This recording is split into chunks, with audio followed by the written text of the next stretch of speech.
আসসালামু আলাইকুম। আপনি যদি মনে করেন আপনি কোরআন সুন্নাহ অনুযায়ী জীবন পরিচালনা করলে আপনার জীবন অনেক সুখের হবে, আপনার জীবনে কোনো দুঃখ, কষ্ট, হতাশা, গ্লানি থাকবে না, তাহলে আমি বলবো আপনি ভুল ধারণা পোষণ করছেন। এমনটাই যদি হতো তাহলে নবী রাসূলগণের জীবনী লক্ষ্য করলে আমরা দেখতাম যে তারা অনেক সুখের, কিন্তু এমনটা না। তাদের জীবনে আরও অনেক অনেক বেশি দুঃখ, দুর্দশা, বালা মুসিবতে পরিপূর্ণ ছিল, কিন্তু এমতো অবস্থায়ও তারা আল্লাহ সুবহানাহু ওয়া তাআলার শুকরগুজার বান্দাদের অন্তর্ভুক্ত ছিলেন। এই পৃথিবীটা আমাদের জন্য পরীক্ষা স্বরূপ সৃষ্টি করা হয়েছে।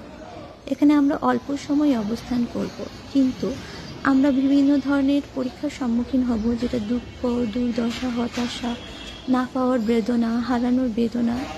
এমতো অবস্থাও যদি আমরা আল্লাহ সুবহানাহু ওয়া তাআলার সাথে আমাদের ভালো সম্পর্ক রাখি, সর্বাবস্থায় আল্লাহ সুবহানাহু ওয়া তাআলার দেওয়া নিয়ামতের শুকরিয়া আদায় করি, তাহলেই আমরা সফলকাম হব।